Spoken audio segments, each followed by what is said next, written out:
Hey folks, welcome back. We are back out in the shop today, and I've been having a little issue. We've been wanting to move like trailers and stuff around the yard, and it'd be real convenient if I could do it with the tractor while I have the tractor out, because usually I'm doing something with the tractor, whether it's mowing or something like that, where I need to move some stuff around.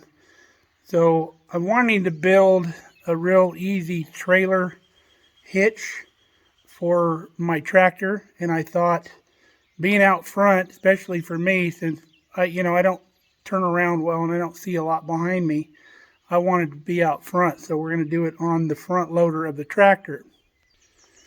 So my John Deere comes with these pre-existing holes in the front bucket, and I assume it's for mounting attachments or whatever, or hooks. But I've already welded some hooks on the sides because I wanted it to be a little more beefy where it's better supported out here, so we're not bending around so much, because I think if you put a hook here in the middle, you might be bending the middle of your bucket. But for what we're doing with the little trailers that we're moving around, I don't think we're going to have any problem, and we'll use a big piece of plate up here to strengthen that to where we're not going to be bending stuff around. So we're going to build something for this, and we're going to take you along for the ride. So let's get some parts cut and we'll show you what we're going to do. Alright, we got our materials ready. This is just a piece of 1/4 by 4 flat iron, 1/4 inch by 4 inches wide. And then we got a short piece of receiver tube, same size tube that they use for receiver hitches, like on the back of your truck. And the metal supply place where I get my stuff, they have these pre-cut where you can just buy them, they're already drilled. If you buy these at a hardware store or a farm store, that's going to cost you around $30. So go to your metal supply company, tell them what you're looking for, and they can cut you a little piece, and you can save a lot of money. So we're going to take this flat iron, and we got some 1/2 inch holes in here in the bucket, and we're going to put this up here where we want it, and we'll trace those holes from the bottom. We'll center punch them, we'll drill them, and then we're going to take our receiver tube and we're going to center it on this top part of the bucket here, and then we'll put a nice weld down both sides, and we'll almost be done. Not too tough of a project, not going to take very long. And I'm not going to bore you with all the processes, because you're not going to learn how to weld by watching me, and it's just boring watching somebody cut and drill and stuff. So we'll just show you the end result. Now I assume these holes would be like a standard length apart, but I'm wrong. Well, it's pretty random. It's like 9 13/16 center to center on those holes, which is very random. And they probably do that so you'll have to like buy something from them to bolt on here. But if you know how to fabricate, you don't need to go buy that stuff. So we've marked our holes. Make sure you always center punch. Keep your drill bit from walking around on you. And if you don't know, the easiest way to find center to center, you don't want to get out here and just kind of eyeball and guess. That's called an ichrometer. We don't use an ichrometer that much.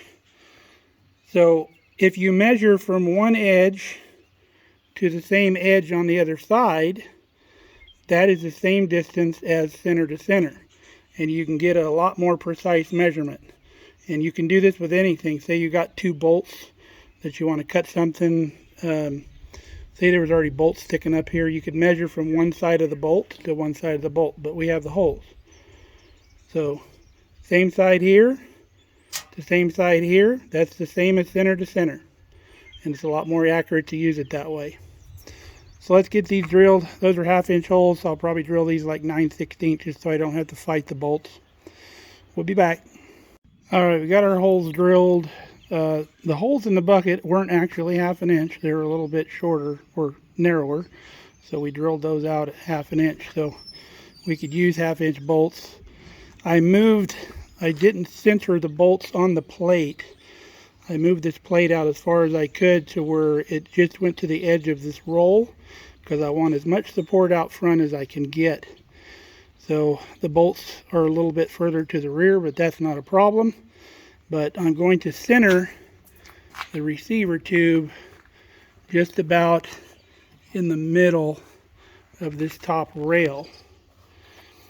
So we'll make a mark, a corresponding mark, so we know where that is.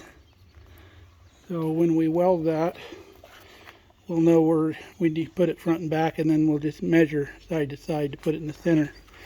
So we're going to get this welded up. Alright, we got this placed in our post vise here. This thing's been a real nice addition to my shop.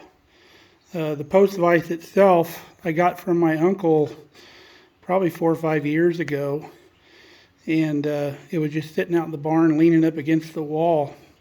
He said, "You touch it, you take it." So by Joe, we took it. So I got this big truck rim. Actually, it's not a rim, it's a brake drum for a big rig, and then made this apparatus, put a little railroad rail anvil on top. And just recently I purchased this from my aunt and uncle, the same aunt and uncle. This thing is a gem.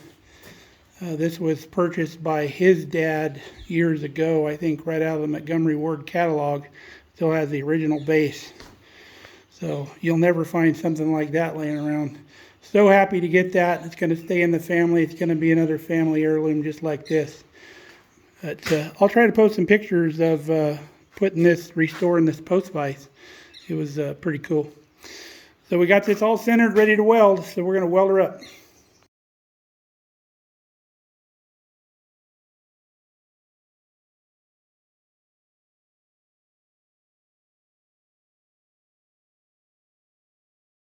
Alright, we got her welded up.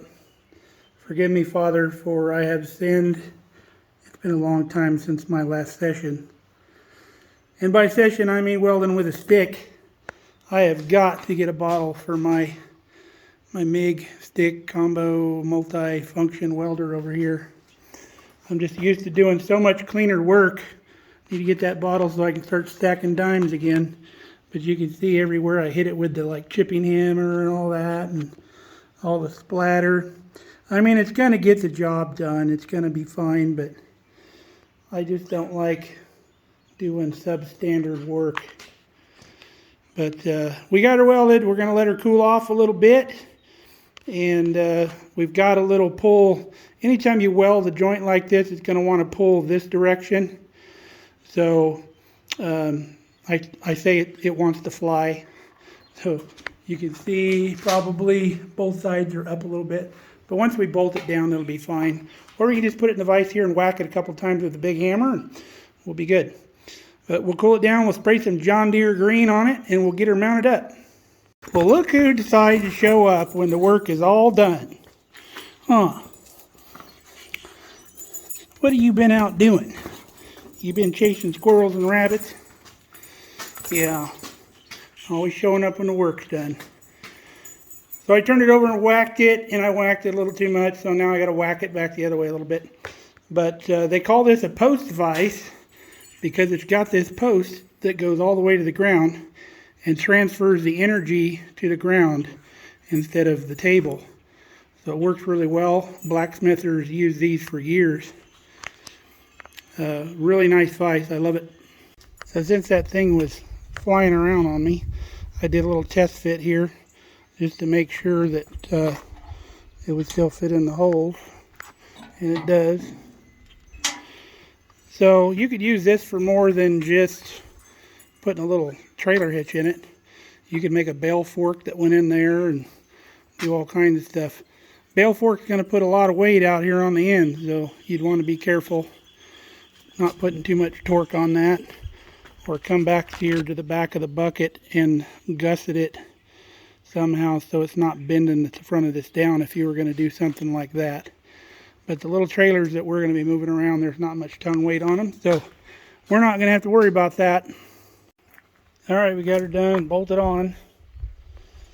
Just took the hitch out of my truck. It's a 3-way hitch, so I can use it for just about any size. Let's go give it a try.